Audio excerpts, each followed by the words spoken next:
Right, with speed v at angle of elevation is alpha. ये actually IIT में आया हुआ क्वेश्चन है, ठीक है। And after striking the plane rebound time after time, मतलब ये रिबाउंड होते हुए चला जाएगा, right. Find the total time of flight and total range, the coefficient of restitution is equal to E. Question समझ में आ गया?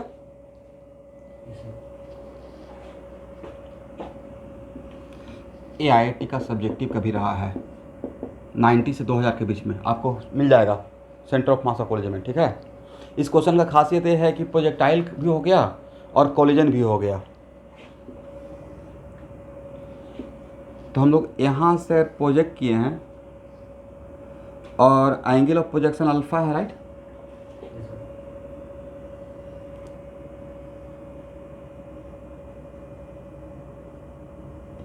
ऐसे जा रहा है तो सर आप मैक्सिमम हाइट हर जगह पे कम दिखाते हुए चले गए हैं।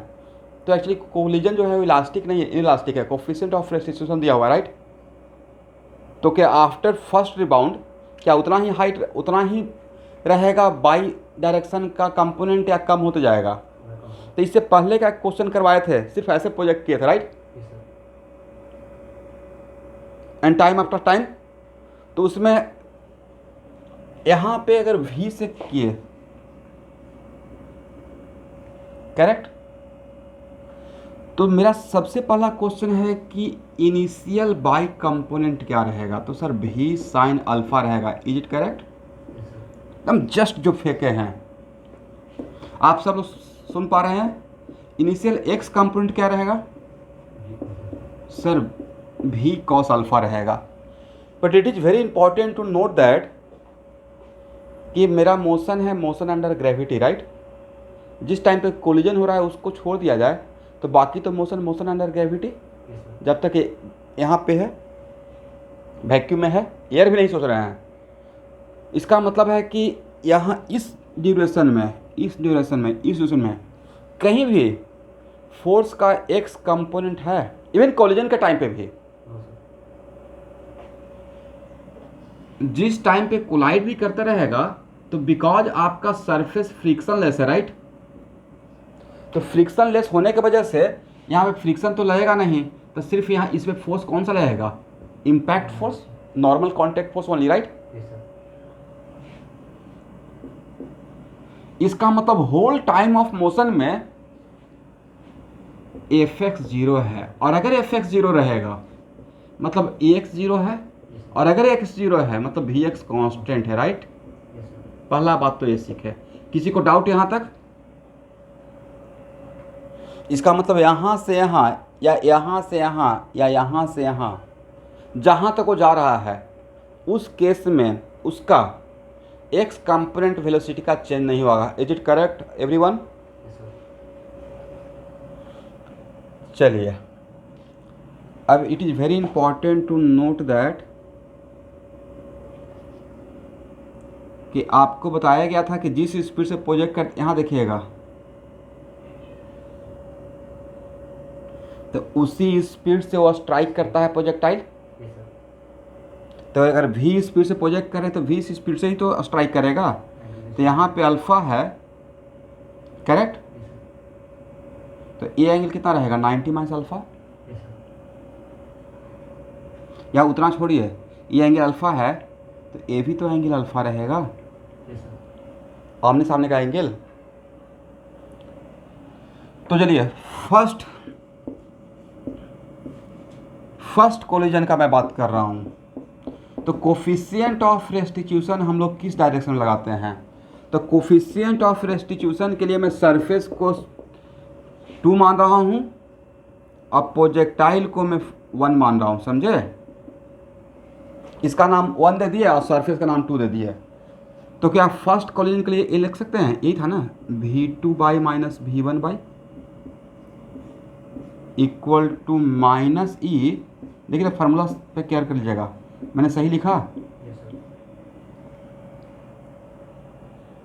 ओके, ए तो 0 रहेगा सरफेस,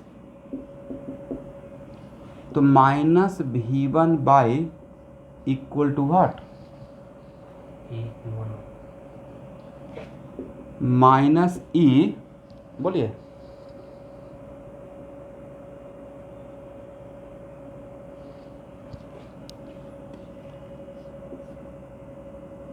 माइनस ई, और इस V1 बाई का वैल्यू कितना रहेगा फर्स्ट कोलिजन के टाइम पे, माइनस V साइन अल्फा।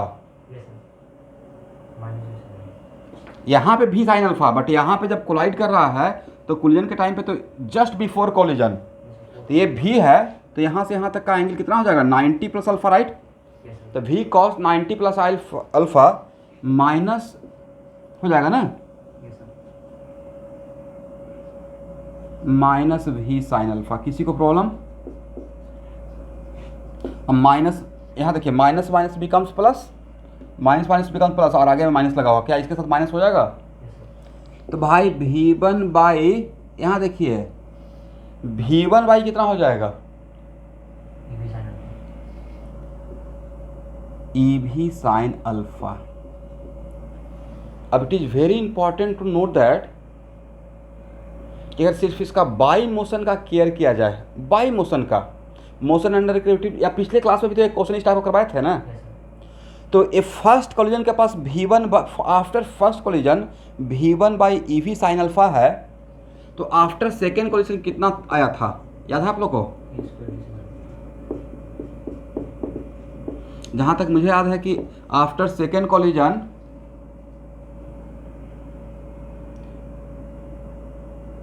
अच्छा इसको V1 मान लीजिए, 1, इसको A कर लेते हैं, क्या इसको A माना जाए, E square V sine alpha, और आफ्टर थर्ड कोलिजन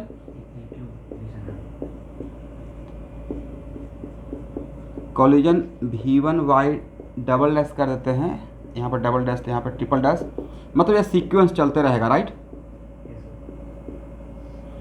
चलिए, और पूरे प्रोजेक्टाइल का टाइम ऑफ फ्लाइट का फार्मूला क्या था, बोलिए sir? 2u sine alpha by g था, राइट। बट ध्यान से देखेंगे तो u साइन अल्फा इंपॉर्टेंट नहीं है, ध्यान से अगर देखेंगे तो u साइन अल्फा क्या था, u बाई था, right. u sine alpha important है बाई कंपोनेंट, बाई कंपोनेंट था एक्चुअली वो, करेक्ट। तो यहाँ पे सिर्फ एक ही टाइम ऑफ फ्लाइट रहेगा, या इसका भी लेंगे, इसका भी लेंगे, इसका भी लेंगे, बहुत सारा टाइम ऑफ फ्लाइट हो जाएगा। इसका मतलब मैंने सिर्फ एक फार्मूला बताया कि प्रोजेक्टाइल मोशन का टाइम ऑफ फ्लाइट का फार्मूला है, करेक्ट। तो यहाँ तक लिख लीजिए, फास्ट एंड सो ऑन चलते रहेगा।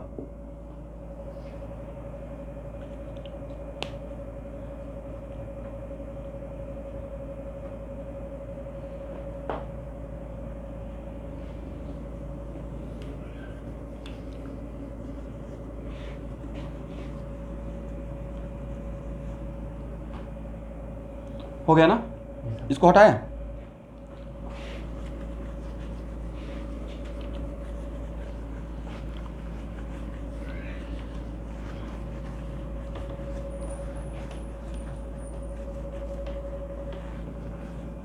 आप लोगों को सेंटर ऑफ मास और कोलिजन का असाइनमेंट भेज दिया हूँ, मिल गया है ना, डाउनलोड करके रख लीजिएगा।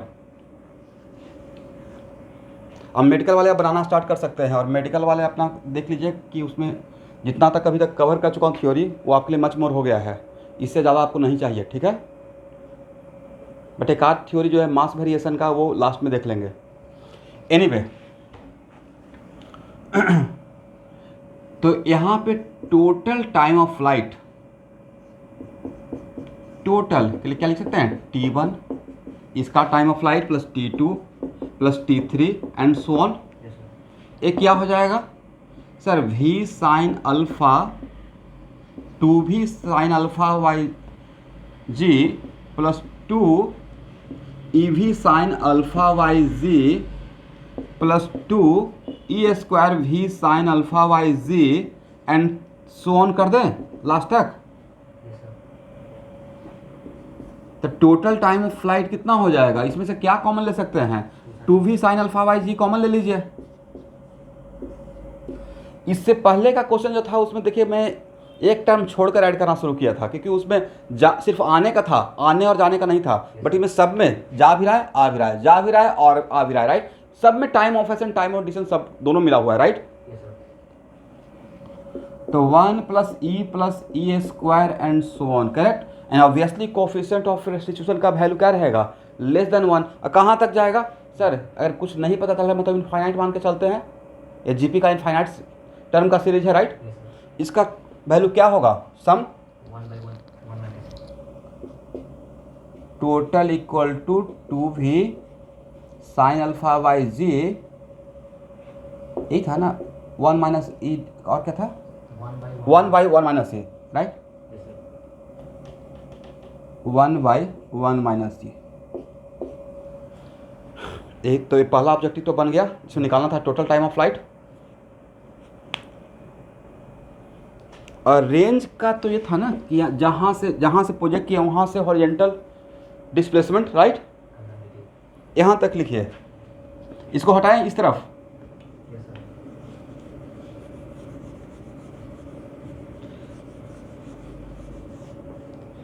इस तरफ हटाएं स्टूडेंट, एवरीवन।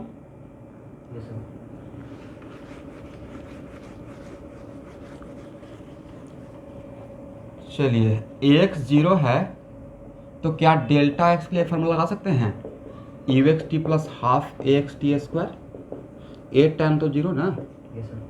ये जो डेल्टा x है वही तो मेरा रेंज कहलाएगा, टोटल रेंज।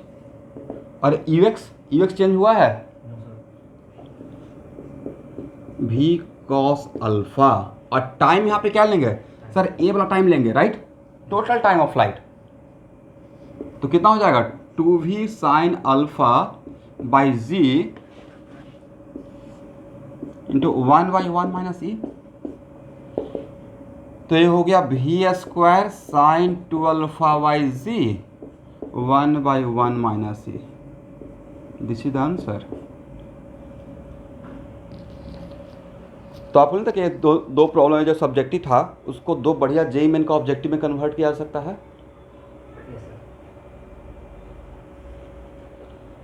नोट डाउन कर लें सब लोग।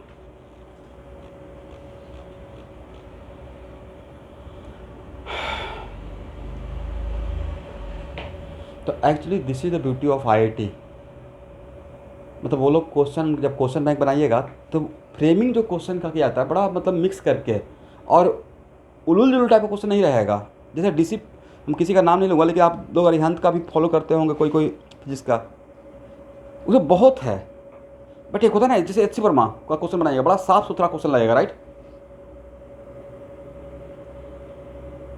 मतलब उसमें फिजिक्स ज़्यादा है, मैथमेटिक्स कम है। फिर क्वेश्चन बैंक भी बनाइएगा तो आपको लगेगा नहीं, साफ सुथरा क्वेश्चन है। बट एक है कि जानबूझ के लेंदी बनाना, तो वैसा क्वेश्चन भाई आईआईटी नहीं पूछता है। क्वेश्चन बैंक से आपको आइडिया मिल रहा होगा। ऑर्गेनिक में ही प्रॉब्लम का लिमिट मतलब कोई और नहीं है, बहुत प्रॉब्लम है, इतने सारे मार्केटिंग बुक है। बट मुझे चाहिए क्या, अप टू मार्क, जिससे मेरा काम चल जाए। मुझे अभी डॉक्टर नहीं बनना, पीएचडी नहीं करना है, मुझे एग्जाम में रैंक लाना है, राइट।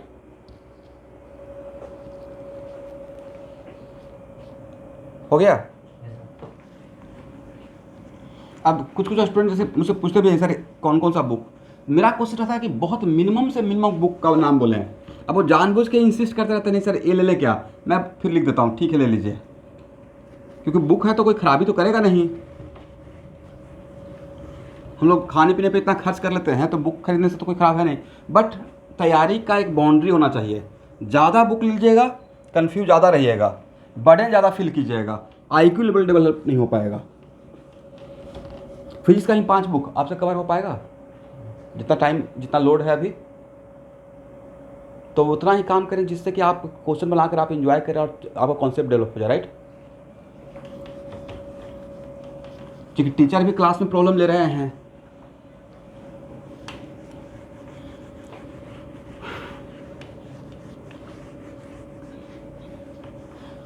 अब नेक्स्ट क्वेश्चन कीजिए, जिसमें लिखा हुआ है a bullet strike a rough target. Shahbaz, ये आपने ऐसा क्वेश्चन पूछा था कि अगर रफ रहेगा तो क्या होगा। शहबाज ज्वाइन किए हुए हैं, okay. A bullet strike a rough target at 45 degree and rebound at the same angle If E is the coefficient of restitution, find the coefficient of friction mu.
चलिए एक काम कीजिए, आप लोग इस क्वेश्चन को एटलीस्ट 5 मिनट ट्राई कीजिए, फिर मैं सॉल्व करता हूँ।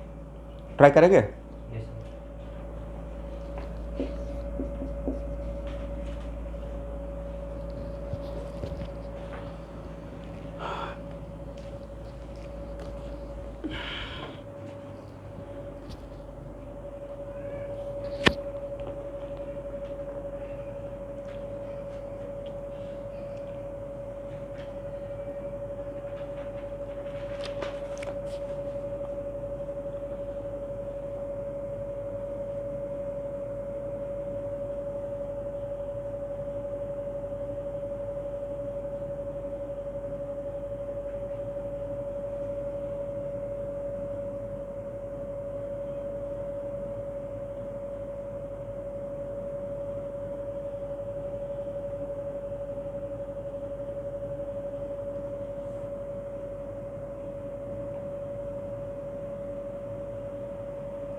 एकदम एक क्वेश्चन परफेक्टली डिजर्व करता है एडवांस का ऑब्जेक्टिव, इसलिए from my point of view ये नीट में नहीं आना चाहिए।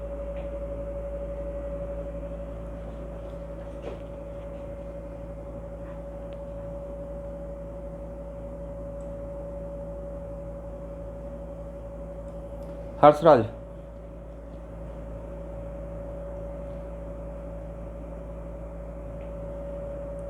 एक क्लास चल रहा है 11th का रिवीजन प्रॉब्लम डिस्कशन, और इस क्लास में अगर आपको नहीं समझ में आता है तो आप इसको लीव भी कर सकते हैं, एकदम बिल्कुल बीच में है, लगता है कि कंटिन्यू करना चाहिए तो कर सकते हैं। ये सेंटर ऑफ मास और कॉलिजन का प्रॉब्लम डिस्कशन क्लास है,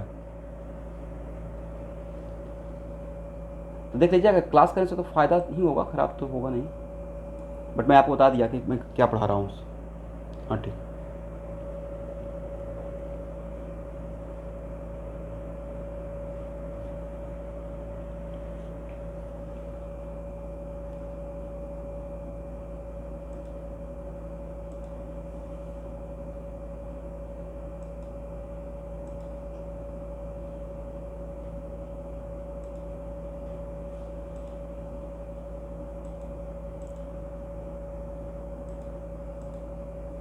एनिमल जिनका आंसर आया,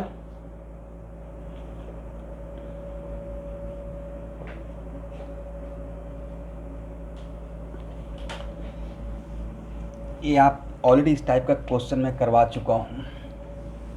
चलिए इसको सॉल्व करते हैं।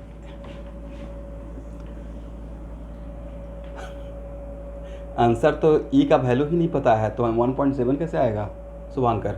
आंसर जो भी रहेगा ई के टर्म में रहेगा। ई का वैल्यू दिया हुआ है क्या ई का वैल्यू?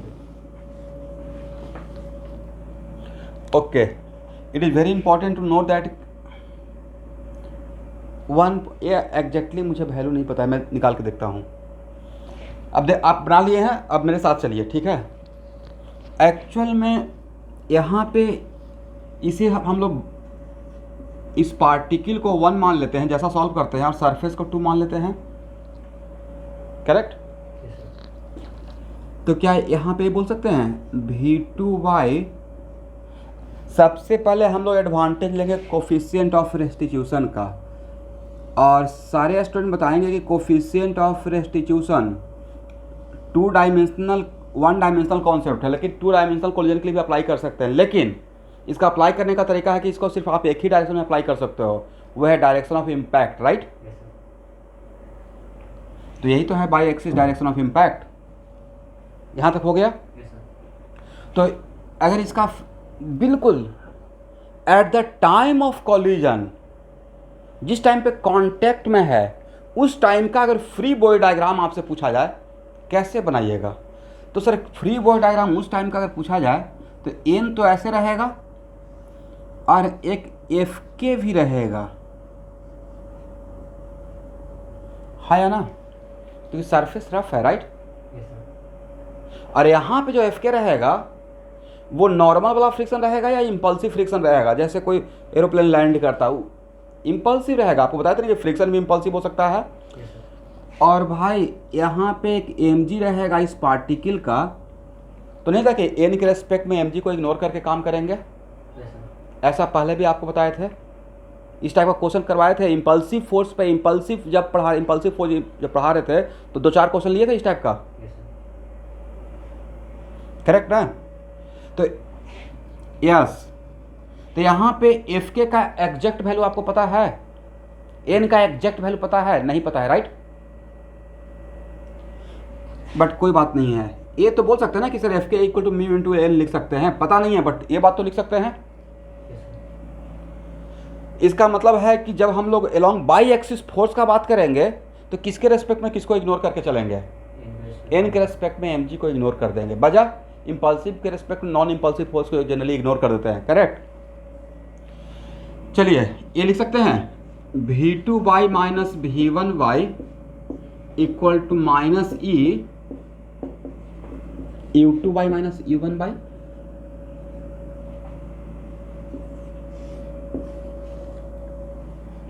और V2y कितना? 0, U2y कितना? 0, माइनस V1y इक्वल टू कितना हो जाएगा? Minus E, minus minus becomes plus कर दें, plus E U1y। 1 minute, V1y कितना? Sir V cos phi, right? V cos phi, correct? और ई U1y कितना? ये थीटा है तो ये क्या रहेगा? ये भी थीटा रहेगा। तो भाई ये एंगल कितना बन जाएगा? 180 माइनस थीटा बन जाएगा, राइट? देख तो सही है या कहीं पे कुछ मिस हो रहा है? नहीं, सही है। तो ई U cos 180 minus theta, cos 180 minus theta minus cos theta, और यहाँ का माइनस को एक साथ करते हैं, कंपनसेट। तो V cos phi equal to E U cos theta. अगर आप चाहते हैं तो कॉस फाई और कॉस थीटा को कैंसिल कर सकते हैं, वजह एंगल सेम है, राइट? अगर आप चाहते हैं इस बात को करने के लिए तो क्या इसको यहाँ से कैंसिल कर दें, तो कॉम्प्लिकेशन कम दिखेगा। इसका मतलब V इक्वल टू कितना हो गया? E U, correct? यहाँ तक आ जाइए। इसका मतलब कहीं पे भी अगर V को हम लोग को U के टर्म में कन्वर्ट करना रहेगा तो उसका एडवांटेज उठा सकते हैं, इज इट करेक्ट? ये हम लोग को भी और यू में एक रिलेशन मिल गया। यस,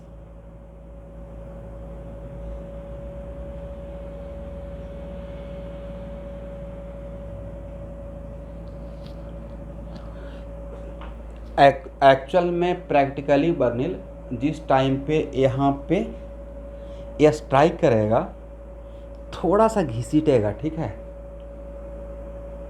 वहाँ पे देखिएगा कैसे कभी कोई बड़ा सा पत्थर भी अगर मारता है और छल स्ट्राइक करने के बाद अगर फ्लाई भी करता है तो वहाँ देखिएगा थोड़ा सा स्कीडिंग मिलेगा आपको, ठीक है।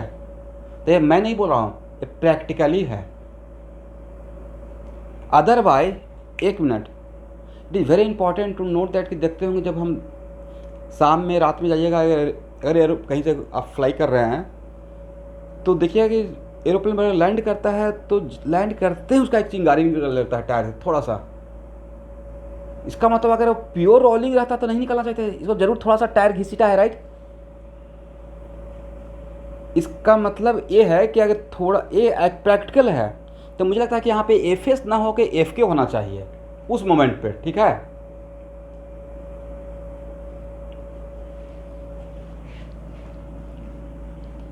इसलिए इस टाइप के क्वेश्चन में हम लोग एफ सोचेंगे या एफ के सोचेंगे, एफ के सोचेंगे उस मोमेंट के लिए, करेक्ट। एनीवे इसको हटाएं, हो गया ना।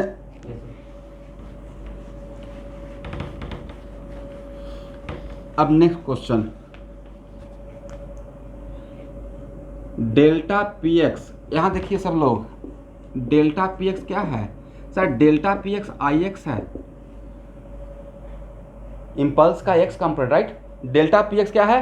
इम्पल्स क्या होता है? Change in momentum, right. तो चेंज इन मोमेंटम का x component, change in momentum का एक्स कंपोनेंट, राइट। तो इसको क्या हम लोग लिख सकते हैं? P x f minus P i X, और this equal to what? This equal to, याद है आप लोग को, F X D T, F X D T, is it correct? ऐसा इम्पल्स में हम लोग काम किए थे, राइट। और एफ एक्स इक्वल टू क्या लिखिएगा? एफ के या minus F k according to my coordinate system? Yes, तो p x f minus p x i. हम लोग को एफ के का वैल्यू नहीं पता है, बट ये पता है कि जो भी एफ के रहेगा वो कांस्टेंट रहेगा, राइट, उस मोमेंट पे। कांस्टेंट क्यों रहेगा? क्योंकि एन भी तो उस मोमेंट पे फिक्स रहेगा, mu into N, correct. Value exactly नहीं पता है, बट ये पता है कि कांस्टेंट है। तो क्या F X equal to minus F K लिख सकते हैं?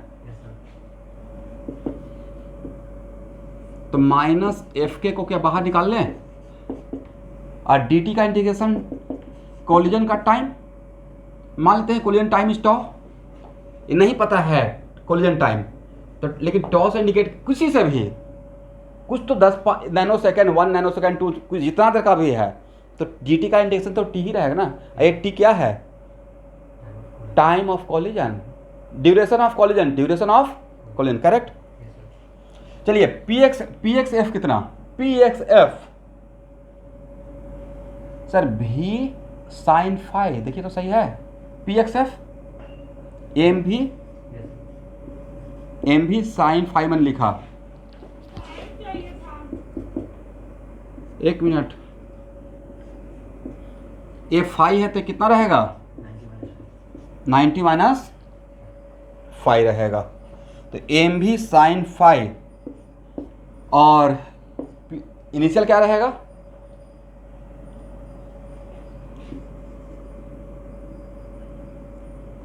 यस, ए नहीं माइनस नहीं रहेगा, ए यू है ना, और ए थीटा आते 90 बाई थीटा, तो इसका एक्स कंपोनेंट तो पॉजिटिव ही रहेगा ना, राइट। तो minus M U sine theta equal to minus F K tau. इसको इक्वेशन सेकेंड बना लीजिए। फर्स्ट इक्वेशन तो मेरा भी और ई में रिलेशन था, यहाँ तक हो गया। अब क्या है, ऐसे ही ये लिख सकते हैं, टॉर्क नहीं है, टाइम ही लिखिए।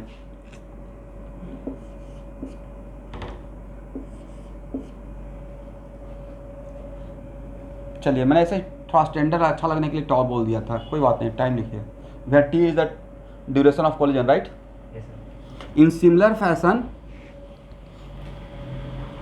नहीं इसमें थोड़ा मैं यहाँ पे नेटवर्क में भी देखते रहता हूँ, मेरा बोलने और आपके पास जाने का थोड़ा कुछ गैप रहता है, ड्यूरेशन, राइट। और नेटवर्क खराब रहता है तो बहुत बहुत बड़ा गैप रहता है, बोले अब 3 सेकंड के बाद सुनाई पड़ रहा है। तो डेल्टा पी वाई के लिए क्या लिखेंगे सर? डेल्टा पी वाई के लिए तो ये लिखेंगे एफ वाई डी टी का इंटीग्रेशन, राइट। ये कहाँ से? इम्पल्स का कॉन्सेप्ट से लिख सकते हैं ना। और एफ वाई यहाँ पे क्या है सर? एफ वाई तो यहाँ पे बोलिए एन है, ठीक है ना। अब नेक्स्ट डेल्टा पी वाई के लिए फ्री बॉडी डायग्राम तो आपके सामने है कोलिजन के टाइम का। तो सर आपने तो एम को लिया नहीं, तो मैं एक ही बात को 10 बार आप बोलूँगा नहीं। इम्पल्सिव फोर्स के रेस्पेक्ट में नॉन इम्पल्सिव क्या कर रहे हैं? इग्नोर कर रहे हैं, राइट। तो यहाँ पे कितना हो जाएगा? M V by minus M U by equal to F. ये पता है कि एफ वाई का वैल्यू एन का वैल्यू नहीं पता है, बट ये तो पता है ना कि कुछ वैल्यू एक फिक्स वैल्यू रहा होगा उस टाइम। तो एन डी टी, और फिर भी आप में से अगर किसी को डाउट है कि नहीं सर एफ के को बाहर निकालना सही नहीं रहता, शायद थोड़ा वेरिएबल रहता, तब आप अंदर भी रख सकते हैं, आंसर पे कोई इफेक्ट नहीं होने जा रहा था। एनीवे एन टी, ये वैल्यू कितना है? एम भी कॉस फाइव, वेरी गुड। अच्छा यहाँ पे साइन फाइव को ख़त्म कर दिया जाए, साइन थीटा, नहीं नहीं नहीं नहीं नहीं, नहीं कर सकते हैं, इधर तो नहीं ना है साइन वाला टर्म अभी बचा के, हाँ कॉमन ले सकते हैं, बाद में कर लेंगे। एम भी कॉस फाइव और यू बाई कितना?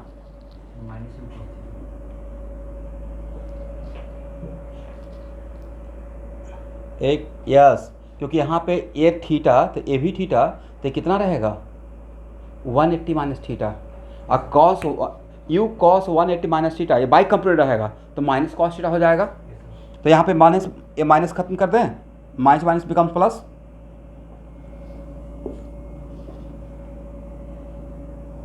प्लस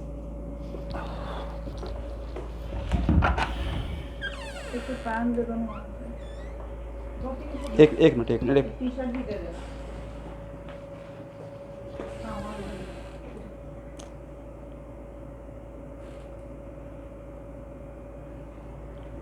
जाओ।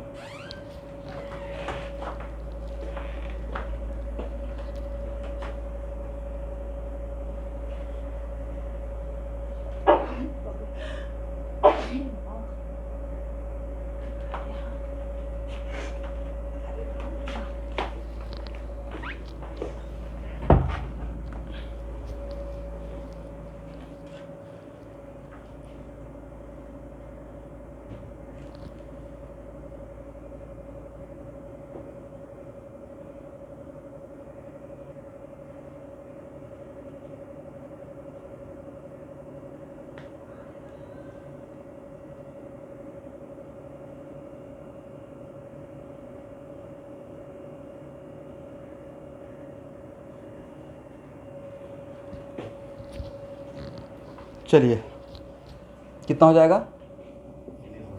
M U cos theta equal to N T, ये इक्वेशन हो गया थर्ड, ठीक है।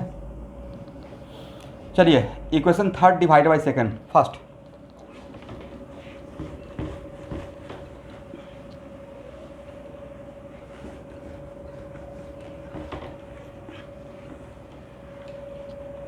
इक्वेशन सेकेंड को अगर थर्ड से डिवाइड करेंगे तो क्या लिखेंगे?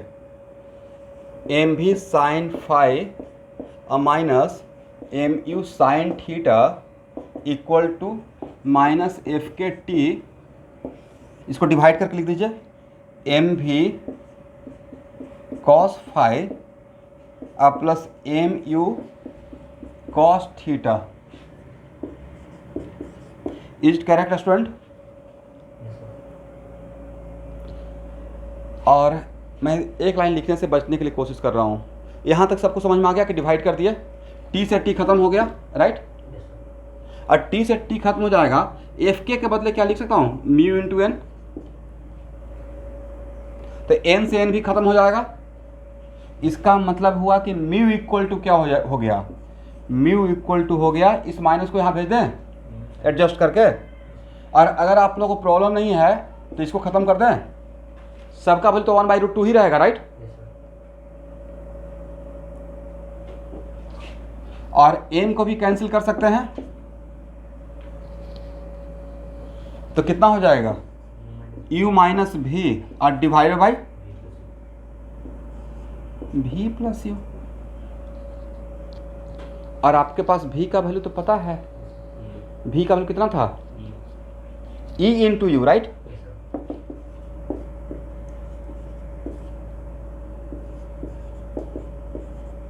u से u को कैंसिल कर दीजिए, तो कोफिशिएंट ऑफ फ्रिक्शन का वैल्यू कितना हो गया, 1 माइनस सी या divide by 1 plus E. This is answer, correct. इसमें सबसे बड़ा खास बात क्या था, इम्पल्स का इक्वेशन सेट करना, राइट। तो एक क्वेश्चन देखिए, अब आप लोग यू कैन ए बेटर जज, आपको लगता है कि एक 50 सेकंड में क्वेश्चन दिया जाएगा नीट में, सवाल नहीं दिया जाएगा, ठीक है। बना लिए हम लोग खुद के नॉलेज के लिए, अच्छा लगा बनाकर, बहुत बढ़िया स्मार्ट क्वेश्चन था। But this is a perfect question for according to my point of view. Advance का 2 या 3 मार्क्स का ऑब्जेक्टिव रहना चाहिए, ठीक है।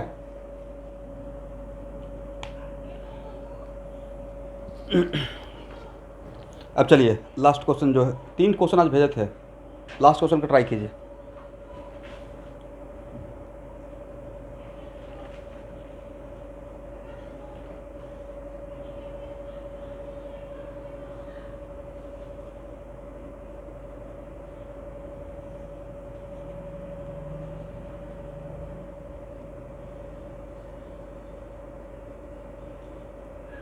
नहीं, एक साथ क्वेश्चन का लैंग्वेज में मुझे जहाँ तक पढ़कर समझ में आया, देखिए ये प्रॉब्लम मोस्ट लाइकली इरोडो का ही है, जो लास्ट में बॉल, एक बिलियर्ड बॉल है जो 2 बॉल को स्ट्राइक कर रहा है, तो उसमें एक साथ है। अगर नहीं भी लिखा हुआ है तो आप एक साथ सोच कर बनाइए और खुद से ट्राई कीजिएगा, ये आसान क्वेश्चन बनना चाहिए।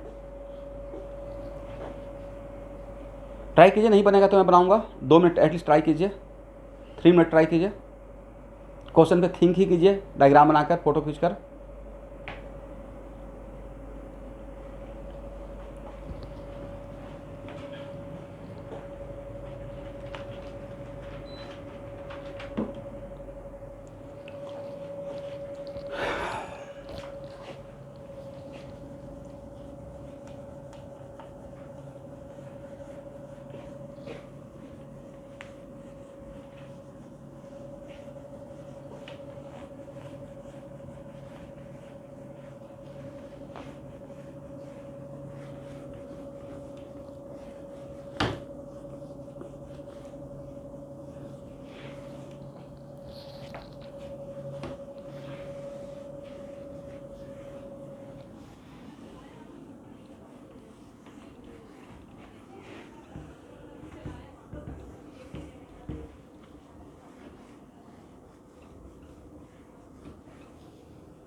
क्वेश्चन में क्या बोला गया है,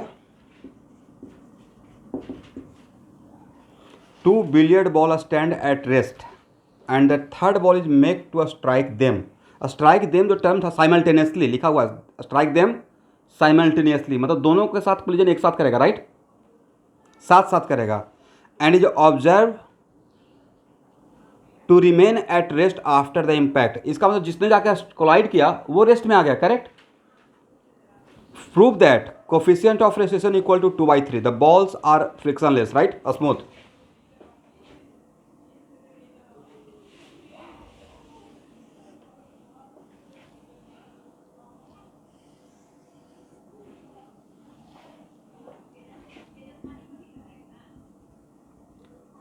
दोनों के साथ, दोनों बॉल के साथ ए है 2, ए है 3, और दोनों के साथ साथ साथ साथ कोलाइड कब करेगा, बता सकते हैं? नहीं लगता कि ये इस लाइन पे इसका सेंटर ऑफ मास जाना पड़ेगा? वेलोसिटी का डायरेक्शन, वेलोसिटी का डायरेक्शन और ये लाइन दोनों कॉमन होना पड़ेगा। लाइन ऑफ वेलोसिटी थोड़ा भी ऊपर नीचे हुआ तो एक साथ कोलाइड करेगा? नहीं कोलाइड करेगा। करेक्ट। पहले तो क्वेश्चन बनाने का तरीका है कि जब घर पे आप बना रहे हैं तो इस तरह साफ सुथरा डायग्राम बनना चाहिए कि इंटरेस्ट आए कि आप बनाने जा रहे हैं, राइट। हाँ,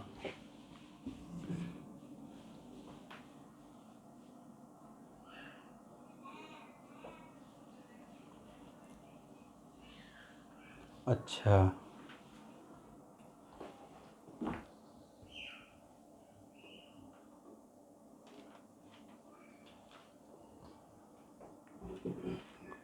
सेकेंड और थर्ड बॉल अगर कांटेक्ट में नहीं रहेगा लियांजल तो कोलाइड तो करेगा लेकिन एक साथ नहीं करेगा। थोड़ा इस पर थिंक ओवर इट।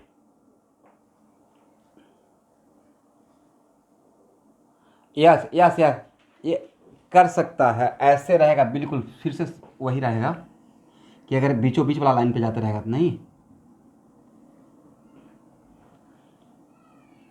यस, इस क्वेश्चन में एक और चीज़ मिसिंग है, ये मेंशन करना चाहिए था कि second and third ball are in contact, right. लिख लीजिए मेरी तरफ से क्वेश्चन, लाइन बना लीजिए, second and third ball are in contact, ये मेरी तरफ से लाइन बना लीजिए।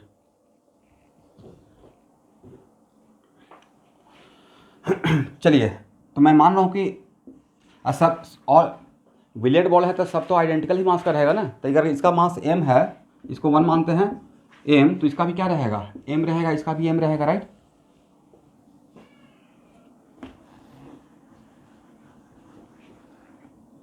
ये डायग्राम हटाए। अब मैं सिस्टम किसको मान रहा हूँ, मैं सिस्टम मान रहा हूँ 1 2 एंड 3, ये मेरा सिस्टम है, करेक्ट। बढ़ते इनिशियल मोमेंट, और ये मेरा x एक्सिस है, ये मेरा y एक्सिस है, करेक्ट ना। चलिए, इनिशियल मोमेंटम का x कंपोनेंट कितना सर, mu, राइट। यहां तक हो गया।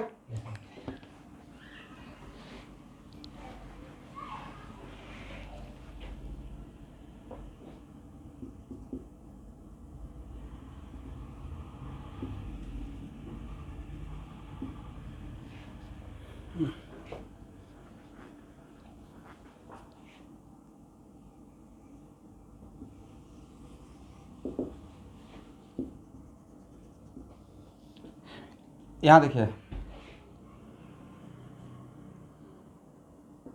इन दोनों का 1 और 2 का कॉमन प्लेन ऑफ कांटेक्ट ये रहेगा, करेक्ट।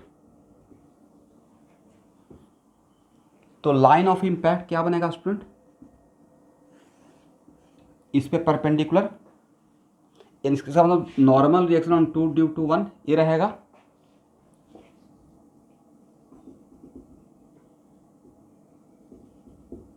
इसका लाइन ऑफ इम्पैक्ट सर इस पे परपेंडिकुलर, राइट।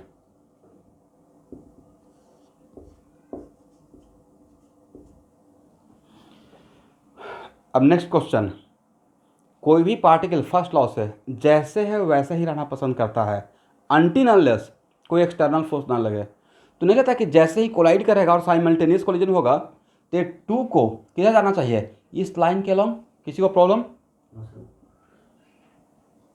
इसको किधर जाना चाहिए सर, इस लाइन के अलॉन्ग जाएगा, वजह आपने जाकर उधर ही फोर्स लगाया, स्ट्राइकर से जिधर मारते हैं उधर तो जाता है, राइट। अगर फ्रिक्शन को ऑप्शन कर दिया जाए तो जो कॉमन सरफेस ऑफ कॉन्टैक्ट के परपेंडिकुलर में ही तो उसको फोर्स लगेगा, उसी डायरेक्शन में जाएगा। Is correct? चलिए यहाँ तक आइए। इसका मतलब अच्छा, इसका स्पीड आफ्टर कोलिजन और इसका स्पीड आफ्टर कोलिजन अलग रहेगा या सेम रहेगा? स्पीड बोलो, नॉट वेलोसिटी। क्यों? तो सर एकदम साइमल्टेनियसली और आइडेंटिकली कोलाइड किया है, राइट? किसी के साथ नाइंसाफी नहीं हुआ कि इसको थोड़ा ज़्यादा धक्का, इसका कम धक्का लगा, एकदम साइमल्टेनियस कोलिजन हुआ है। तो अगर इसका स्पीड v है तो इसका भी स्पीड कितना रहेगा? v रहेगा। हो गया? चलिए सबका सेंटर से सेंटर को मिलाइए।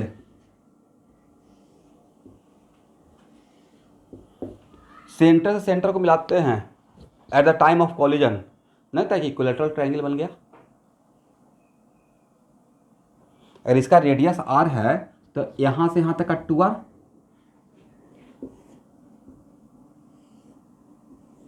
ये कितना रहेगा? 2r। ये भी कितना रहेगा? 2r। ये कितना रहेगा? 2r। तो ये एंगल कितना रहेगा स्टूडेंट? सर 60 रहेगा, राइट? करेक्ट। तो ये कितना रहेगा? 30 डिग्री। और ये कितना रहेगा? इससे हम लोग को यस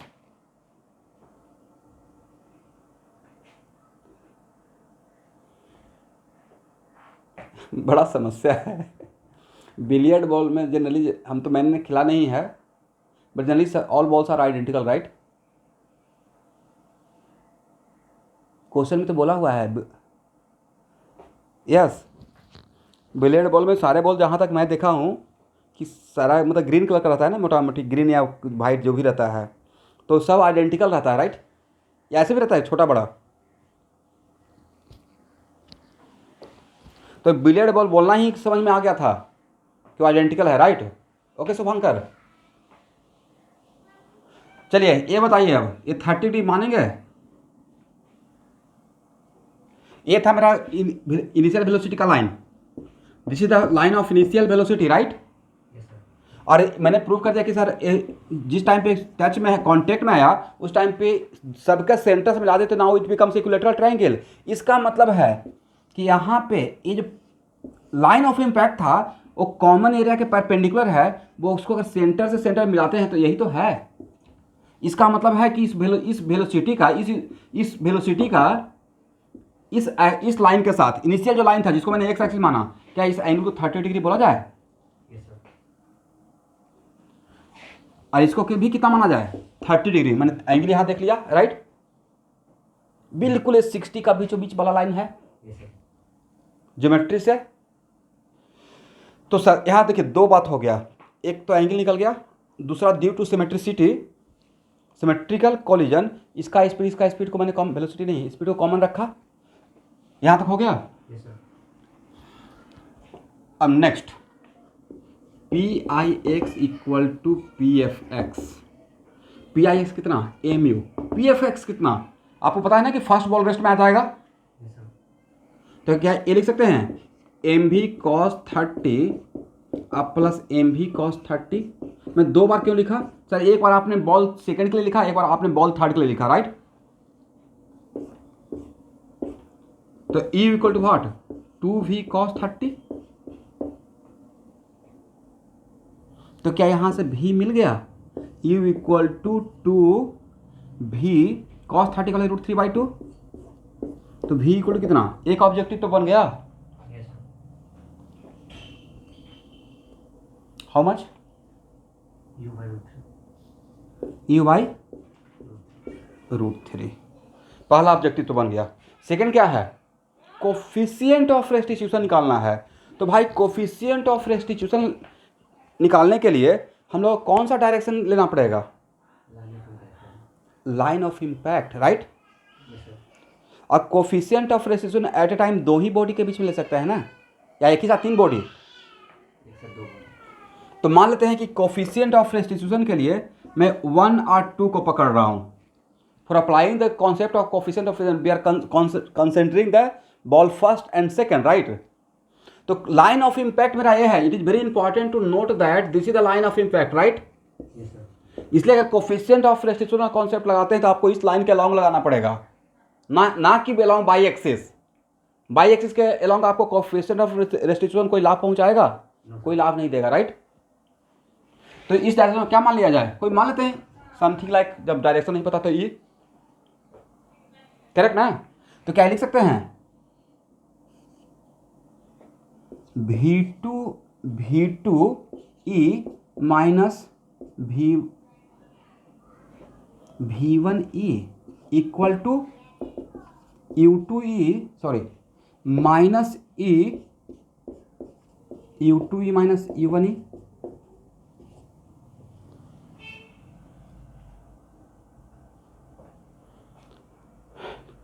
देखिए ऐसा लिख सकते हैं।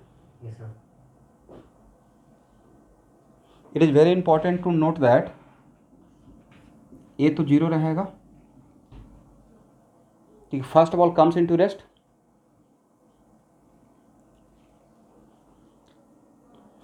और ए वैल्यू कितना था इनिशियली? ये तो जीरो था ना, इनिशियल सेकंड तो रेस्ट में था। Next, what is the value of V2? इस वेलोसिटी का कंपोनेंट अलोंग दिस डायरेक्शन। तो वेलोसिटी का डायरेक्शन और मेरा चूजन डायरेक्शन डिफरेंट है या सेम है? तो V cos जीरो लिखें।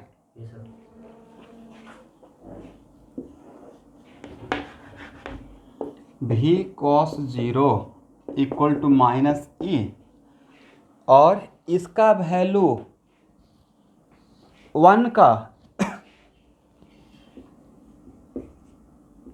इस डायरेक्शन में कंपोनेंट। तो सर ये बहुत आसान है, U cos 30 कर दीजिए, राइट, करेक्ट ना। माइनस E, लेकिन माइनस तो एक अंदर में रहेगा ना, U cos 30, correct. Minus minus becomes plus, तो ये हो गया V equal to E U cos 30। cos 30 का वैल्यू कितना? √3/2। V का वैल्यू पुट करते हैं यहां से उठाकर, तो V का वैल्यू कितना है? U/√3, right. EU √3/2, U से U कैंसिल, देन E का value, this is the answer. समझ गए? ये लेंदी प्रॉब्लम नहीं था, ये भी बढ़िया जेईई मेन का ऑब्जेक्टिव बनेगा, राइट। दिस ये प्रॉब्लम इरोडक का है मोस्ट लाइकली, बट ये लेंदी नहीं है। हाँ बोलिए।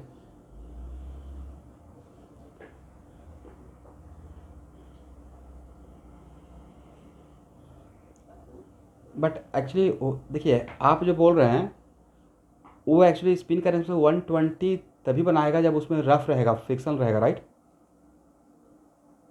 स्पिनिंग तभी, स्पिनिंग होने के लिए क्या हुआ, इसके बीच में फ्रिक्शन होना पड़ेगा ऐसे घुमाने के लिए, करेक्ट।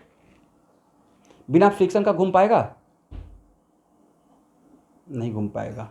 तो क्वेश्चन का कंडीशन में ही था कि हैविंग सम फ्रिक्शन या फ्रिक्शनलेस।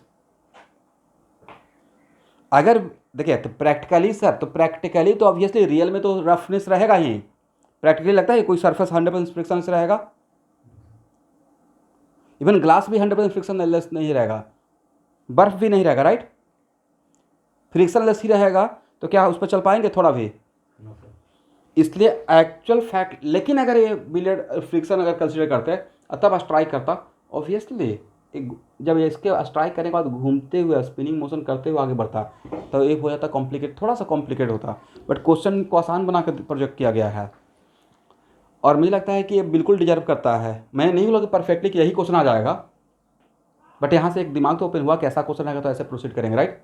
और किसी भी पॉइंट ऑफ व्यू से अब उसमें आप लोग के साथ प्रॉब्लम क्या होगा कि आप लोग ना चाहते हुए इधर कभी मोमेंटम कंजर्व करेंगे, इधर करेंगे। भाई मेरा रिक्वायरमेंट क्या है वो तो देखेंगे, करेक्ट।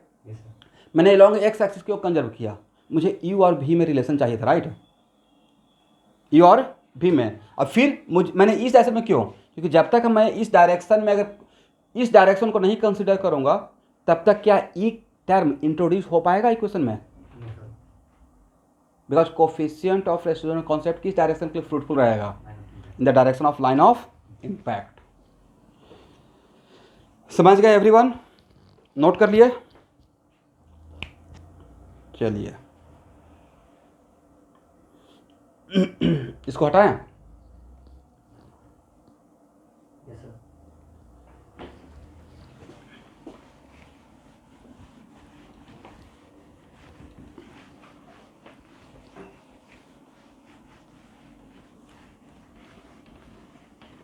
हाँ।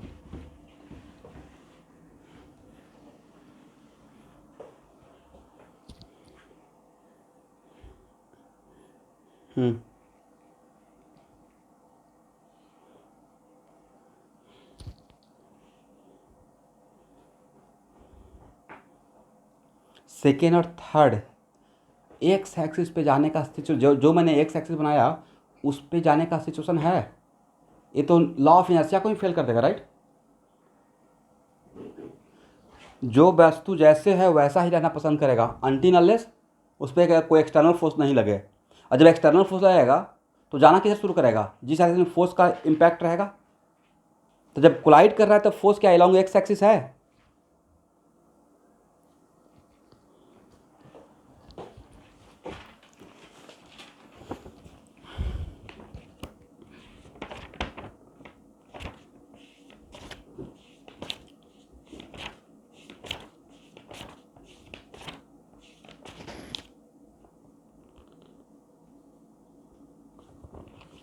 एक और क्वेश्चन बनाइए।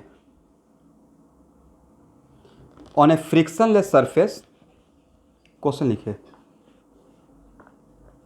On a frictionless surface a ball of mass m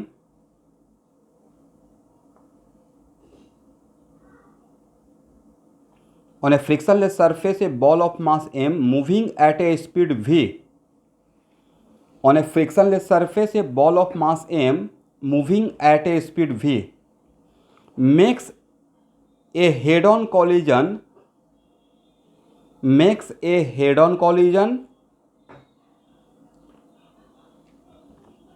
with an identical ball at rest, with an identical ball at rest, correct. The kinetic energy of ball after the collision, the kinetic energy of ball after the collision is 3/4 of the original.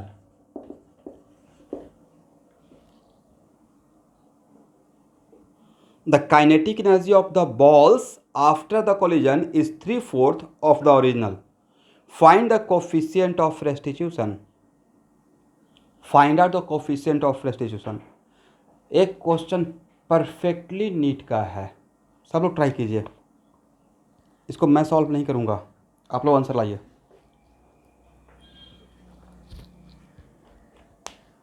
अब पहले तो एक diagram बनाना चाहिए, figure. Head on है, identical है, एक rest में है। आप लोग क्वेश्चन लिख पाए?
हाँ बोलिए तो।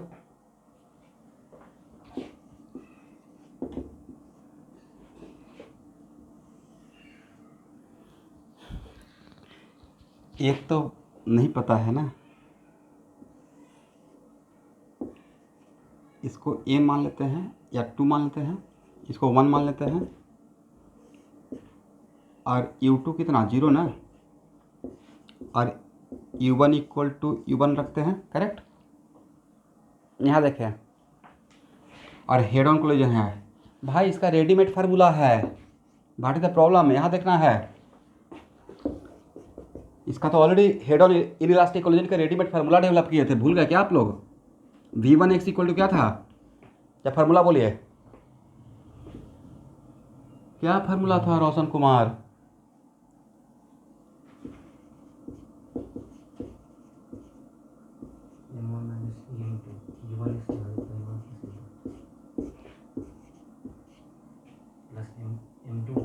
ये तो टर्म 0 रहेगा ना, ये वाला टर्म तो 0 रहेगा, राइट, क्योंकि रेस्ट में है। आप लोग क्या सॉल्व करना स्टार्ट कर दिए थे, जब जिसका रेडीमेड फार्मूला हो गया उसमें टाइम क्यों वेस्ट करेंगे, राइट। इसके लिए क्या फार्मूला था सर, m2 माइनस m1 और divide by m1 plus m2 u2, but नहीं लगता कि u2 0 होने की वजह से टर्म पूरा 0 हो जाएगा। अब प्लस और क्या था, 1 प्लस e,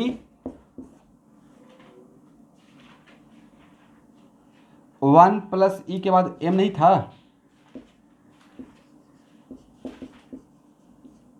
m1 और u1, राइट। तो यहाँ देखिए v1x कितना हो जाएगा सर, v1x तो आपका हो गया 1 माइनस e और divided by 2 into u1, right, is it correct. और u2x कितना हो गया v2x, तो v2x सर हो गया 1 m a और a कैंसिल ना, यस सर, 1 प्लस ए और डिवाइडेड बाई 2 इंटू u1, ये रहेगा वेदांत, इक्वल नहीं ना है। इसमें कितना टाइम, बिकॉज इसका रेडीमेड हेड ऑन इलास्टिक के लिए रेडीमेड फार्मूला था, इसलिए इसमें कम टाइम लगना चाहिए था, राइट। नेक्स्ट, यहां तक आ गए एवरीवन, बोलते ही नहीं है ना, सबसे आधा स्पीड तो ऑनलाइन के बच्चे मेरा स्लो कर दिए हैं, सिर्फ उनका 1% कॉपरेशन से मेरा काम चल जाता।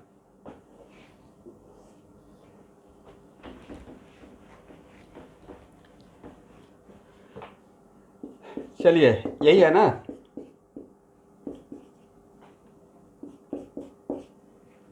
फाइनल पूरे सिस्टम का final kinetic energy initial kinetic energy का 3/4 है, राइट। तो फाइनल काइनेटिक कितना होगा, half m1 v1 square plus half m2 v2 square equal to 3/4 into half, बोलिए m1 u1 स्क्वायर, करेक्ट। बाकी u2 तो था ही नहीं, m1 से m1 कैंसिल कर दे, सब आइडेंटिकल मास का है, और हाफ भी कैंसिल कर दे, तो v1 स्क्वायर कितना हो जाएगा, v1 minus e by 2 u1 का होल स्क्वायर। हिम्मत करके आगे बढ़िएगा तब बन जाएगा क्वेश्चन, क्वेश्चन को सिर्फ देखते रहिएगा, सोचते रहिएगा बनाए या नहीं बनाए, बड़ा खराब मान जाएगा, नहीं बनाते हैं छोड़ो, तब नहीं बनेगा क्वेश्चन पे एकदम अटैकिंग मोड। एक बार मोटा मोटी कॉन्सेप्ट आ गया तो नहीं, डर कर नहीं, अच्छा ठीक है नहीं बनेगा कोई बात नहीं, बढ़ते हैं थोड़ा।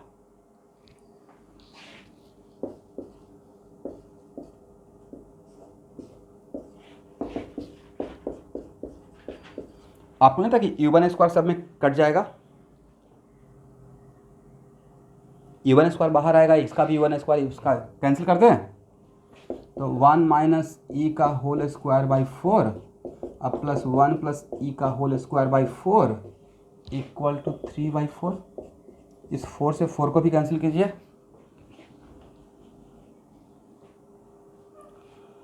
Only unknown is what? Solve it. तो ओनली वन ई का वैल्यू 1 आ जाएगा। वन ही आ रहा है। कैसे?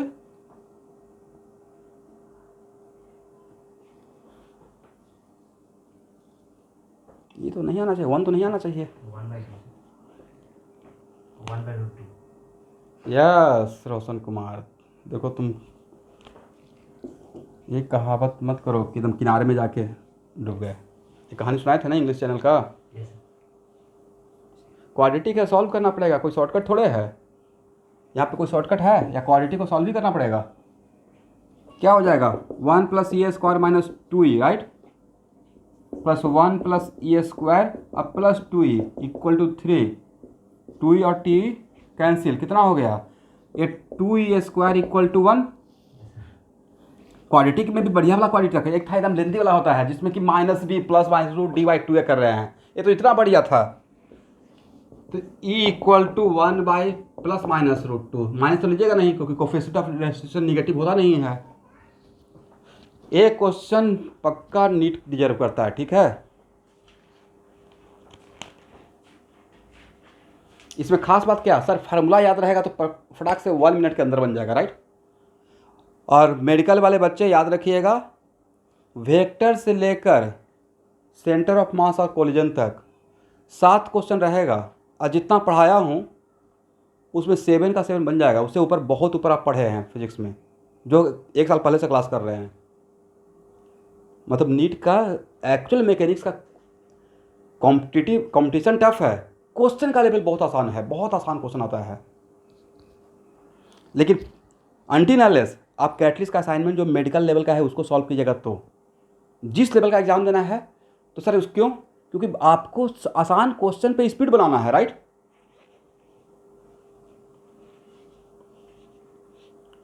अब जेई मेन का तैयारी करना है और सिर्फ एडवांस लेवल का बड़ा बड़ा क्वेश्चन बनाते रहेगा।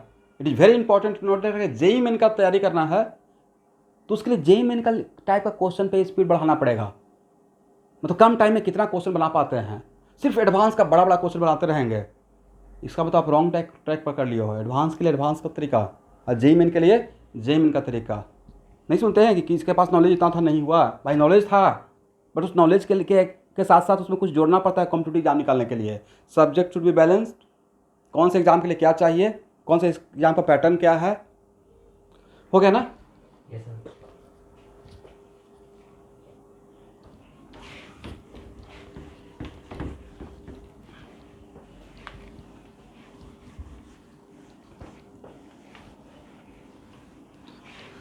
तो मुझे लगता है कोफिशिएंट ऑफ रेस्टिट्यूशन का खासकर मेडिकल और जेई मेन लेवल तक का क्वेश्चन अब आपसे बन जाएगा।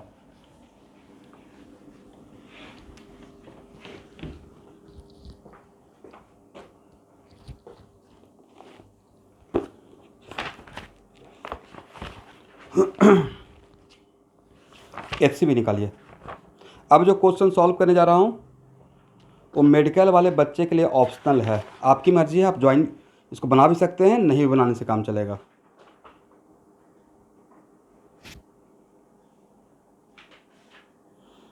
Question number 1, page number 163, question number 57।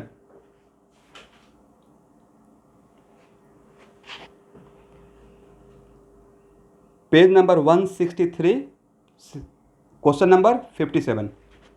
Question पढ़िए आप लोग। Hello everyone, NEET aspirant student, medical वाले स्टूडेंट, यहाँ के बाद सेंटर ऑफ मास और कोलिजन का जो मैं आईडी शेयर करूँगा अगला 2-3 क्लास तक के लिए, उसमें मैं साथ में ब्रैकेट में ऑप्शनल लिखते रहूँगा मेडिकल वाले के लिए, सिर्फ प्रॉब्लम करवाऊँगा। अगर आप करते हैं मेरे तरफ से कोई रोक नहीं है, बट वो सब क्वेश्चन आपको नहीं चाहिए। बट फिर भी जिनको दोनों एग्जाम देना है तो वो ज्वाइन कर सकते हो। जिनको प्योर मेडिकल देना है तो उनका लिए फ्रस्ट्रेशन हो जाएगा, ज्वाइन करने का रिक्वायरमेंट नहीं है।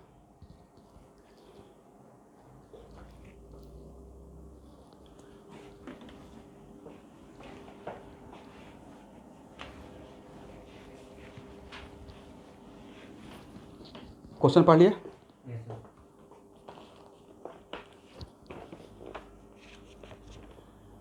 चलो क्वेश्चन पढ़िए, डायग्राम बनाइए और ट्राई कीजिए।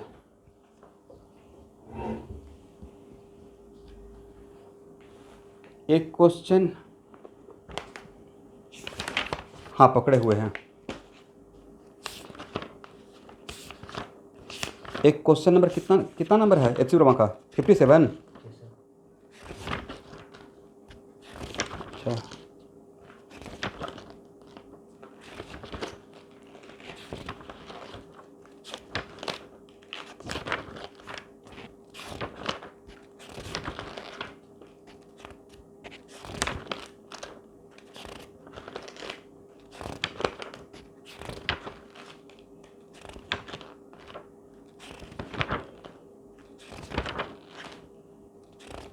नहीं एग्ज़ाम में डायग्राम नहीं दिया जाएगा। मैं आप ही को सोचना है कि चेन कैसा होता है। चेन तो पहनते हैं ना हम लोग।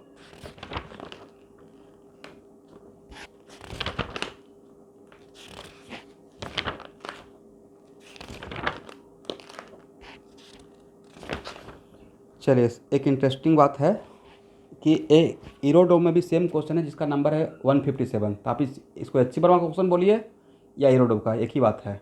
ऑब्वियसली इसका ओरिजिनल सोर्स तो ईरोडोम ही रहा होगा, क्योंकि वो बुक तो आज से 100 साल पहले लिखा गया है। लिख लीजिए, ईरोडोम का ये है 157। इसमें 1 हटा दीजिए तो एच वर्मा का बन जाएगा।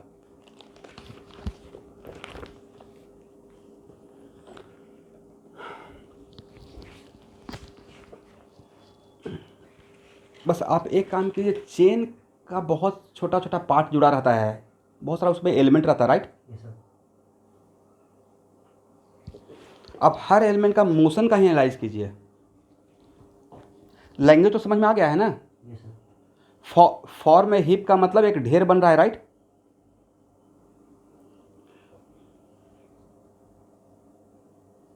हाँ, does not form A hip, इसका मतलब है does not form A hip it means what, कि चेन नहीं इक्वली नहीं ऐसे जमा हो रहा है। एक एलिमेंट पे दूसरा एलिमेंट गिरते रहेगा तो हिप ऑब्वियसली बनेगा, राइट? yes sir. तो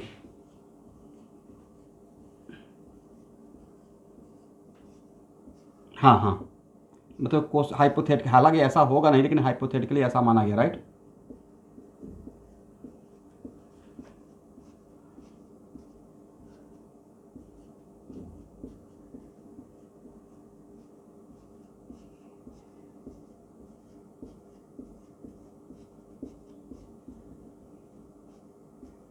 समथिंग लाइक दिस।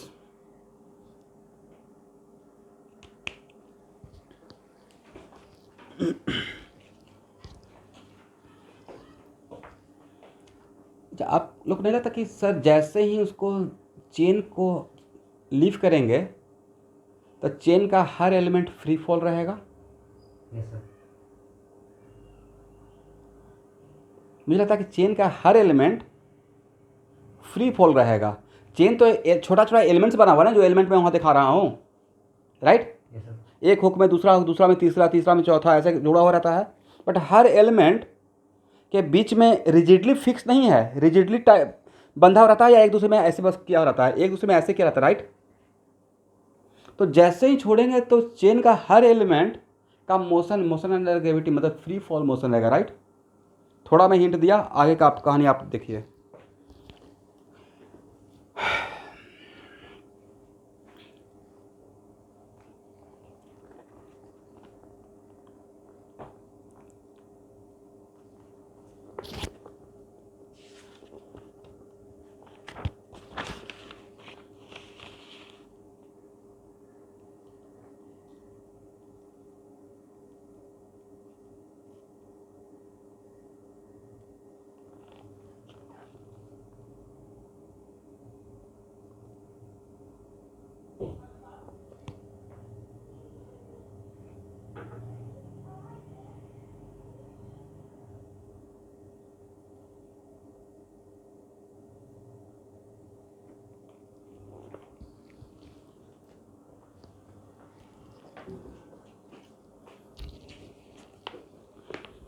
इसे कुछ प्रूफ करने के लिए था क्या? Calculate the force exerted by any the chain is raised from rest. This portion, any portion that strike the floor comes into rest. Assume that the portion that strike the floor comes to rest. Assume that the chain does not form a heap on the floor. Calculate the force exerted by it on the floor when a length x has reached the floor.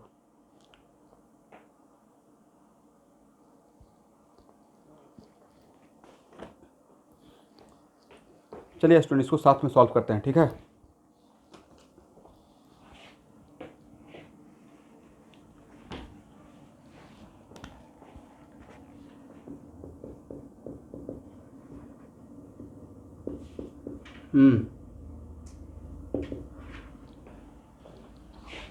नहीं होगा, ये इतना बढ़िया question है। आज मैं ये भी बता दिया हूँ कि एरोड का भी है, ये मेन सोर्स है, तो इतना आसान तो रहा नहीं होगा, राइट। मैं नहीं बोल रहा हूँ कि आपसे नहीं बन सकता, लेकिन एक्चुअली ये आंसर नहीं है।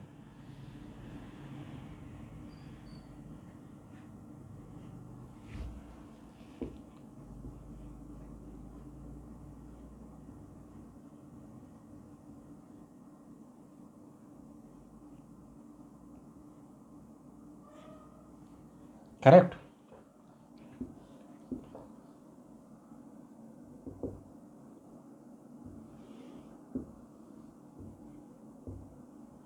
देखिए वहाँ पे वो एक्स बोले हैं, मैं थोड़ा सा सिमेट्रिकल लाने के लिए यहाँ पे मैं बाई लिखता हूँ, कोई प्रॉब्लम तो नहीं है।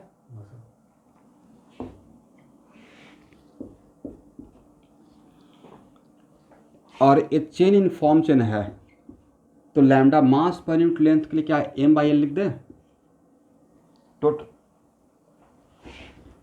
M by L. करेक्ट। इसमें आप दो क्वेश्चन मैं एक साथ सॉल्व करूंगा। एक्चुअली जो इरोड में है उसे प्रूफ करना था इसका। It is very important to note that ये सारा चेन एक साथ गिरेगा या हर एलिमेंट वन बाय वन। ये एलिमेंट पहले ग्राउंड को टच, सरफेस को टच करेगा या सबसे पहले ये टच करेगा, ये करेगा, इसके बाद ये टच करेगा, ऑब्वियसली इसके बाद ये टच करेगा। ऐसा तो नहीं होगा कि इससे ज़्यादा ये पहले निकल जाएगा, राइट। इसका मतलब यहाँ पे जो ग्राउंड पे आकर जो ये शेप बना रहा है उसमें one by one element at a time नहीं गिर रहा है। अगर चेन को ऐसे हॉरिजॉन्टल करके छोड़ते तो उसका सारा चेन का पार्ट एक साथ गिरता, बट चेन को कैसे करके छोड़े हैं, ऐसे लटका कर, राइट। इसका लोअर एंड टच कर रहा था और यहाँ पे हम लोग पकड़े होते, यहाँ पे छोड़े हैं। करेक्ट।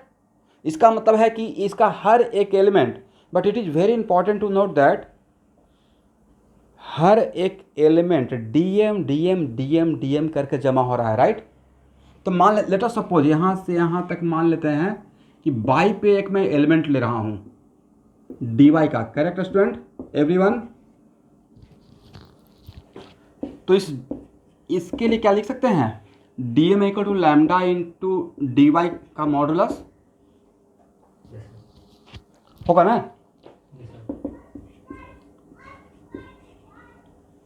और जिस डायरेक्शन में मैं, इट इज़ वेरी, यहाँ पे देखिएगा, जिस डायरेक्शन में मैं जाकर हम लोग डी वाई लिया हूँ वो we are moving along positive Y axis, right. मैं नीचे से वाई ले रहा हूँ, मैं कहाँ से ले रहा हूँ, नीचे से। तो मेरा क्वेश्चन ये है, यहाँ देखिए सब लोग, कि भाई जब ये वाला पार्ट जाके टच करेगा तब तक कितना पार्ट ऑलरेडी टच कर चुका होगा। सर ये पूरा पार्ट ऑलरेडी आके ग्राउंड पे रहा, सरफेस पे आके रेस्ट में रहा होगा, right. When this part strike the surface, तो before this element already this whole part already comes into rest, right. तो जो पार्ट रेस्ट में आया है उसका मास कितना है, तो सर जो पार्ट ऑलरेडी रेस्ट में आ गया उसका mass m by L into y, right. यानी कि इसके टच करने से पहले ये ऑलरेडी रेस्ट में जा चुका है, करेक्ट। तो इसका वेट मैं बोल रहा हूं, इस पार्ट का weight sir m dash into g, weight तो यही हो रहेगा ना। एम डैश लिए इसका यहाँ से यहाँ तक का मास को मैं एम डैश बोल रहा हूँ। तो मेरा क्वेश्चन है कि जिसको मैंने सैडेड किया ना, आपको डायग्राम नजर आ रहा है, जिस पार्ट को मैंने सैडेड किया उस पार्ट को ग्राउंड सरफेस को टच करने से पहले how much amount of mass already comes into rest. तो सर दिस पार्ट, राइट। तो दिस पार्ट का मैं मास का नाम दे रहा हूँ एम डैश। एम डैश के लिए क्या लिख सकते हैं, M by L into by, yes sir, और इसका वेट कितना, M by L y c, तो ये तो वेट हुआ ना,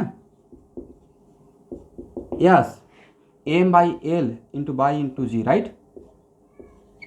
तो एक्चुअल में जो डोप का जो क्वेश्चन था उसमें था कि कोई भी एक एलिमेंट जो ग्राउंड को टच करेगा, तो इस एलिमेंट को ग्राउंड में टच करने के वजह से जो ये एलिमेंट डी वाई वाला एलिमेंट जो सरफेस पे फोर्स एग्जर्ट करेगा, वो फोर्स का वैल्यू जो ऑलरेडी रेस्ट में आ चुका है इससे पहले वाला पार्ट, उसके वेट से जस्ट डबल फोर्स रहेगा। ये प्रूफ करना था।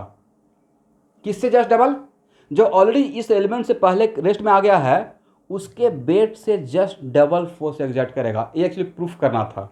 उसी क्वेश्चन को थोड़ा सा मॉडिफाई कर दिया गया एचसीबी में। इसका मतलब है कि ये यहां देखिएगा, जो काम एम डैश, ये जो काम इतना एम डैश जो वेट लगा रहा है उससे जस्ट डबल, ये सिर्फ अकेले ये डीएम लगाएगा बजा। ये मैं मार्कर पकड़े हुए हूं, राइट। ध्यान सुनिएगा, अभी मुझे बहुत कम इसका भार वेट फील हो रहा होगा, राइट। यही मार्कर अगर 30 मीटर पर सेकंड से आकर आता तो, और ऐसे में रखता तो इतना ही 50 ग्राम ही इसका नजर आता मुझे। नो सर,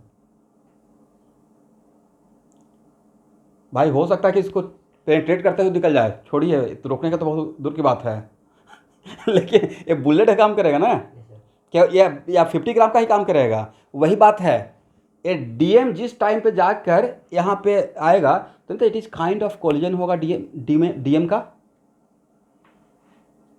और कोलाइडिंग फोर्स रहेगा। वो कौन सा फोर्स रहेगा, it is kind of colliding force, right. Yes sir, तो अब क्वेश्चन का मेन थीम समझ में आ गया कि क्वेश्चन हम लोग क्या बनाने जा रहे हैं। हम लोग क्वेश्चन में प्रूफ करने जा रहे हैं कि इस एलिमेंट का जो कोलाइडिंग फोर्स रहेगा सरफेस से जब कोलाइड करेगा तो उस फोर्स का वैल्यू जो इससे पहले जितना यहाँ मास रेस्ट में आया है उसके वेट के जस्ट डबल होना चाहिए। ये प्रूफ करना था, जो कि हम लोग प्रूफ करने जा रहे हैं। Is it correct. Yes sir, तो इसलिए मैंने पहले वाला पार्ट का वेट ऑलरेडी निकाल के रेडी हूँ। कितना है, M by L by into g, it right. Yes sir, चलिए स्टूडेंट, यहाँ बताइए, यहाँ का कोऑर्डिनेट क्या है, 0 और बाई, करेक्ट। इसका मोशन पे आप कॉन्सेंट्रेट कीजिए, सिर्फ इसके मोशन पे, करेक्ट। इसका मोशन क्या है, इस एलिमेंट के लिए डीएम का मोशन मैं कॉन्सेंट्रेट कर रहा हूँ। ए वाई कितना, according to my coordinate system sir minus g, right, yes sir, correct. और जस्ट बिफोर कोलाइडिंग, यहाँ देखिए, जस्ट बिफोर कोलाइडिंग,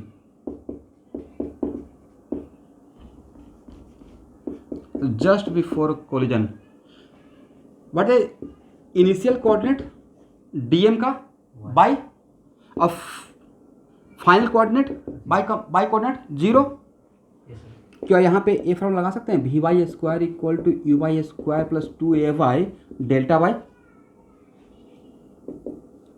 अब v y square equal to u Y, क्या, हर एलिमेंट का सफ़र रेस्ट से स्टार्ट होगा, राइट। पूरे चेन को जब छोड़ेंगे तो एवरी एलिमेंट का इनिशियल वेलोसिटी कितना, 0 ना।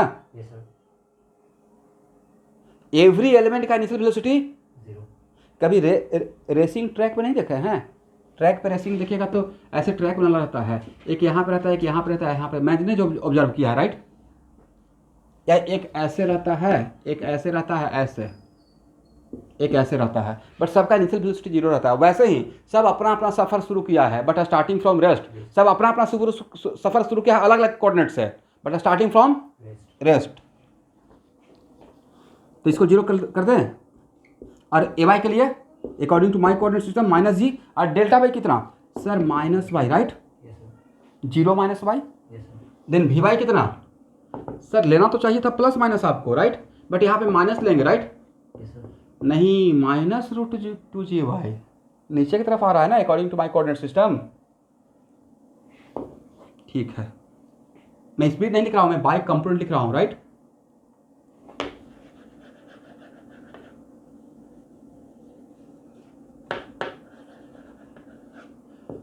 तो v y equal to minus root over 2g y. यहाँ तक आइए।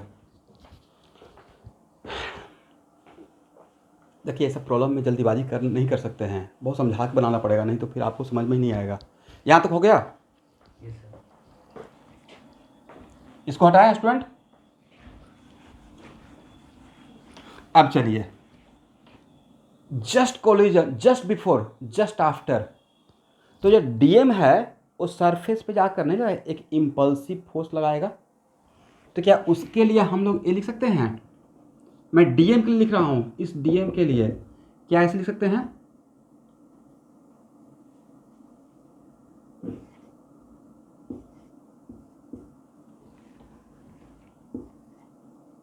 Delta p y by delta t equal to f y. Yes sir.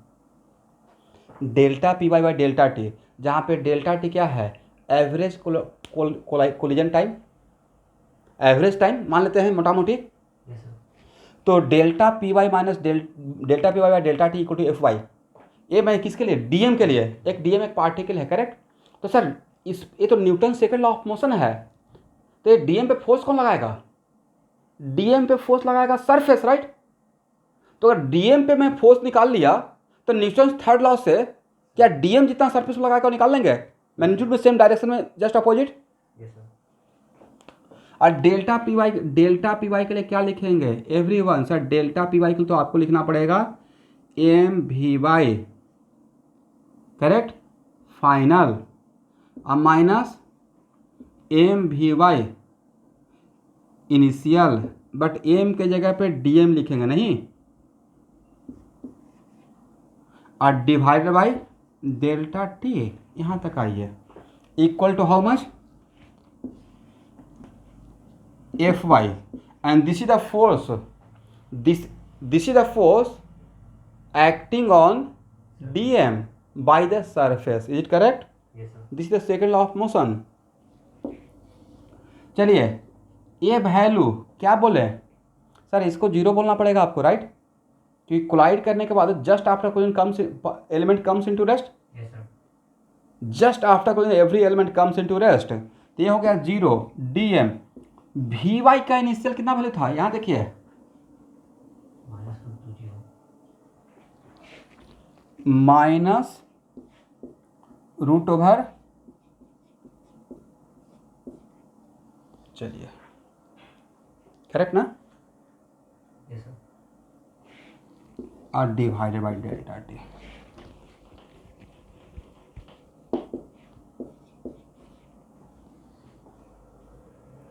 और डीएम का वैल्यू पुट करें तो डीएम का वैल्यू कितना,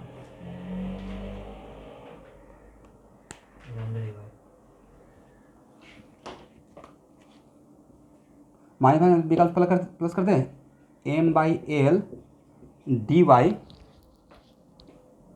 करेक्ट, और 2 रूट ओवर 2g वाई। अच्छा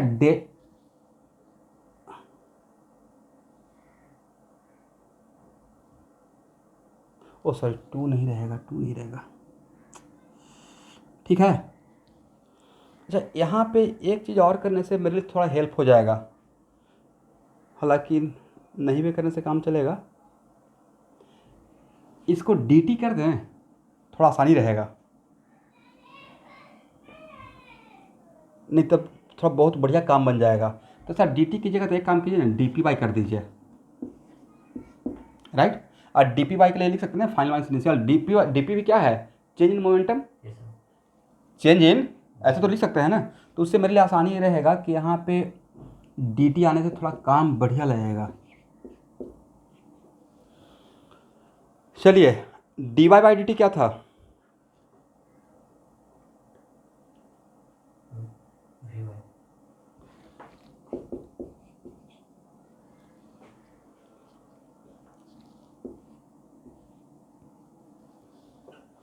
करेक्ट, ओके, यहाँ तक आ गए ना, कोई प्रॉब्लम, बट मैं जानबूझ कर dy का मॉडुलस लिया हूँ, वो देखते रहिए आप लोग, ठीक है। dm के लिए ये तो मेरा मॉडुलस में था ना, उसके पीछे कुछ वजह है। M/L, क्या dt को मॉडुलस के अंदर लेके चले जाएं? Yes sir.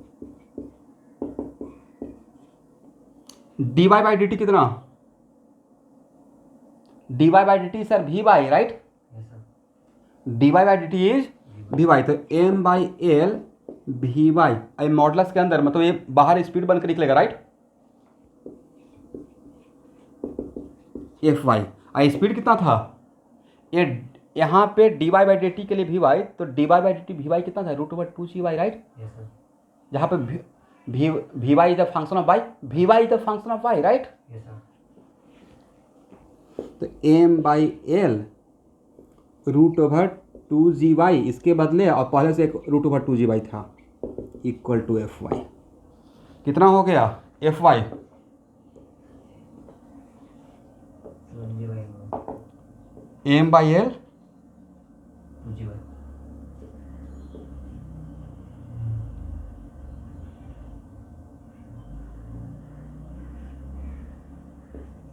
ये तो सही है। Yes sir.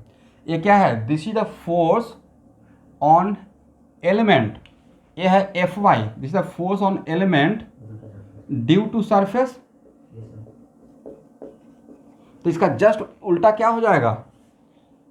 Force on surface due to dm, magnitude में सेम, डायरेक्शन में जस्ट अपोजिट। Yes sir. यहां तक आ जाइए।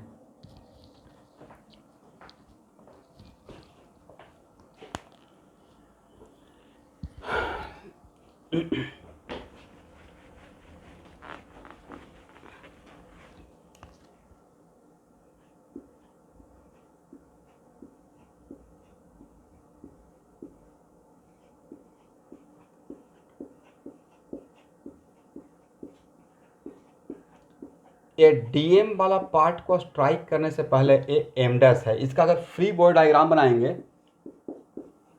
तो एम डैश जी, इस पे क्या एन डैश, राइट? ये किसका free body diagram? M dash नीचे वाला था। इसका इसका इसका यस सर। तो न्यूटन थर्ड लॉ से ए वाला पार्ट सरफेस पे तो एन डैश लगाते रहेगा, n1 N dash. Yes sir. अगर सरफेस इस पे एन डैश तो ये भी तो सरफेस पे एन डैश, इसका मतलब, और यहाँ पे n dash equal to m dash g, तो यहाँ पे तो एम डैश जी है, और एम डैश जी कितना था? एम डैश जी था mg/l into y, right? Yes sir. तो भाई जो पहले जो ऑलरेडी रेस्ट में आ चुका था डीएम से पहले, वो सरफेस पे इतना बड़ा फोर्स लगा रहा था mg/l इंटू वाई, और ये जितना बड़ा फोर्स लगा रहा था उसका जस्ट डबल अकेले कमाल किसने कर दिया? वो डीएम वाला पार्ट। वो कितना तो देखिए तो सर, ये तो फोर्स लगाया सरफेस ना डीएम पे, तो भाई न्यूटन थर्ड लॉ से डीएम भी तो लगाएगा सरफेस पे। Yes sir. आपको क्या लगता है दो लोग में झगड़ा होता है तो जब ऐसे मारता है तो सिर्फ जो पिटने वाला है उसी को चोट लगता है, या सामने वाला को जो मारते रहता है उसको भी लगता है? न्यूटन थर्ड लॉ ऑब्वियसली लगता है।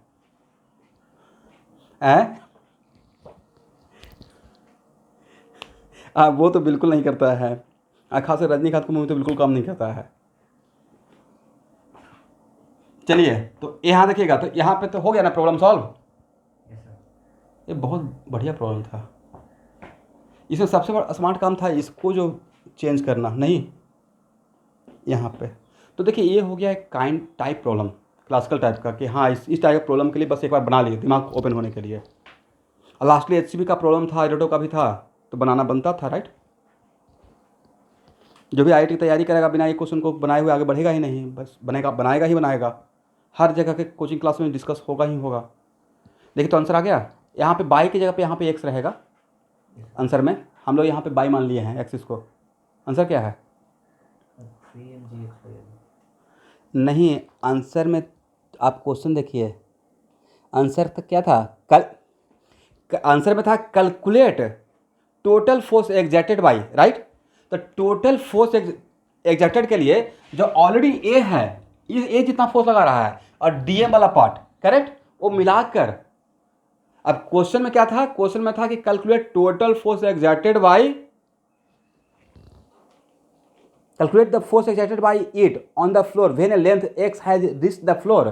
तो बाई लेंथ जब फ्लोर को रीच करेगा तो उसका लास्ट वाला जो पार्ट रहेगा वो पहले वाला पार्ट का, यस, ये जो लास्ट वाला पार्ट, वो एक लास्ट वाला पार्ट जस्ट डबल लगाएगा। इसका मतलब हर पार्ट अपने पहले वाला जितना मास गया है उसका जस्ट डबल फोर्स लगाते रहेगा, राइट। Yes sir. तो जब इस पूरे बाई का लेंगे तो बाई में इसको ऐड करना पड़ेगा लास्ट सेक्शन का डी बाई को, राइट। तो टोटल फोर्स के लिए कितना हो जाएगा? Total force exerted by chain on the surface equal to what sir? M g by L into by, अब प्लस वो भी तो लगाना पड़ेगा 2mg by L into y, correct. इसने क्या, एक कौन किसने लगाया था सर? ये डीएम वाला पार्ट, जिसको हम लोग उस मास को जिसको इग्नोर करने वाला थे, राइट। एक जो ऑलरेडी रेस्ट में आ चुका था, करेक्ट। तो सब मिलाकर कितना हो जाएगा? 3mg by L into Y.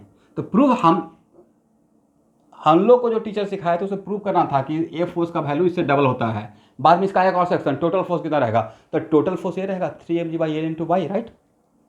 और वो आंसर में बाई की जगह पे क्या कर दीजिए? एक्स कर दीजिए। Is it correct? Yes sir. तो अब तो मोटा मोटी समझ में आ गया है कि मैंने क्या बोला। चलिए, मेडिकल वाले कुछ तो ऑलरेडी पहले से ही लीव कर गए। They are very smart people या वेरी वाइज पीपल। जैसे ही बोला तो बोले कि अब चलते हैं, पतली गली पकड़ लिए।